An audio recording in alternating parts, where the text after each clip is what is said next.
En amont déjà, je pense que physiquement, il faut que tu sois solide, donc ça veut dire que tu vas faire du cardio, vélo ou course à pied, ça fait l'affaire. Ouais. Et après, il faut que tu sois prêt mentalement. Tu sais pas ce qui va t'attendre encore, Ouais. et c'est une fois que tu l'as fait une fois que tu sais à quoi t'attendre.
Non, c'est pas vrai, je suis à peine à 9.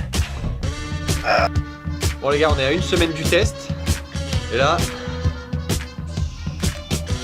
ça fait environ un mois qu'on se prépare niveau cardio.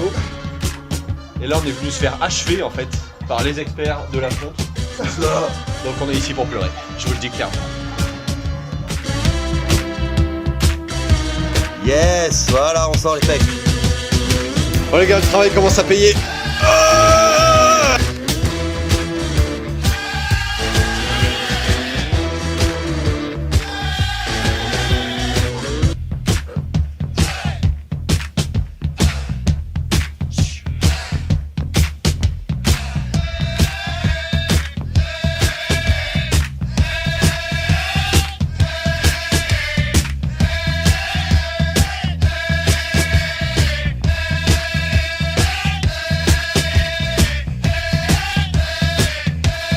Allez-y, monsieur. La guerre. Allez.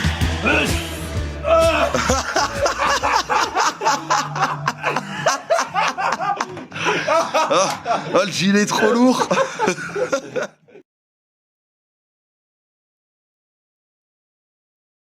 Du coup, on continue la préparation. Bon, je dois avouer que j'ai pas beaucoup poussé sur les jambes pour l'instant. On est toujours aux 24 heures moto, on est en plein milieu de la ligne droite de Kemmel. Pas un bruit, pas un chat, juste la forêt, le silence et les oiseaux. Qui pourrait deviner qu'à cet endroit-là, il y a eu des bagarres parmi les plus connus de l'histoire. On pense notamment à Hakkinen Schumacher à l'époque et à tous les autres. Bref, encore un sacré privilège, mais bon, il va falloir un petit peu pousser sur les jambes parce qu'à ce rythme-là, j'irai plus vite à pied, quoi. Bon, vous reconnaissez, ici c'est les combes. On voit vraiment à quel point on peut venir manger le vibreur ici, ça va être important avec la Fun Cup de passer à cheval dessus parce que une GT3 c'est bien plus bas au niveau du fond plat. Et une Fun Cup je pense que c'est un peu plus 4x4. Bon, jusqu'à un certain point, mais bon, on va y aller. La droite qui mène vers Bruxelles, on sait ô combien le placement est important dans celui-là, il faut vraiment se forcer à revenir à gauche pour s'ouvrir la trage de celui-là qui nous commande une petite ligne droite. Donc à optimiser. Et là, c'est le début de la descente. Le fameux double gauche de Pouhon, extrêmement rapide et incroyablement en dévers descendant. Voilà, là je me mets à peu près à un niveau normal, c'est vous dire à quel point ça descend. Ils ont vraiment rapproché le bac à gravier et l'erreur ici sera pas permise en entrée, surtout qu'on arrive d'une énorme descente. Donc on va arriver très très vite avec la Fun Cup, c'est-à-dire peut-être à 160. Mais là, c'est l'endroit où il va falloir un petit peu de baloche. Alors le saviez-tu, on est dans le double gauche de Pouhon, mais entre les deux virages, malgré que ce soit un double gauche, on a vraiment une partie qui est vraiment une ligne droite à proprement parler. Mais à force de passer tellement vite et de seulement tourner à gauche, on s'en rend même plus compte. Et pourtant, c'est bien un double gauche. Allez, j'y retourne. Le droite-gauche de Fagne, en fin de circuit. Un vibreur assez fin, pas beaucoup de marques de gomme dessus. Je me demande s'il faut le toucher, on verra en temps voulu.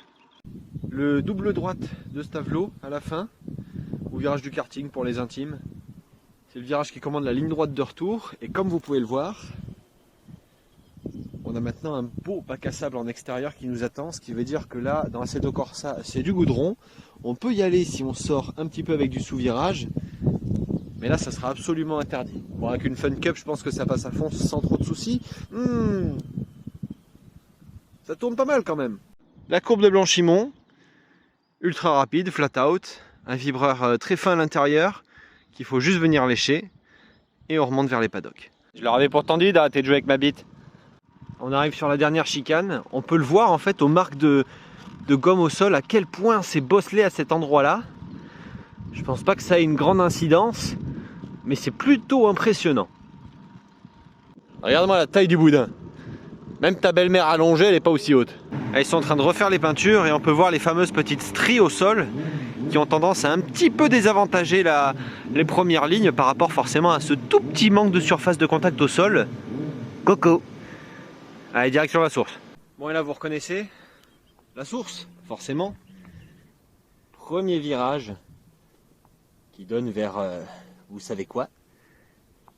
Et on va y aller sans attendre. Bon allez, forcément, je l'ai gardé pour la fin.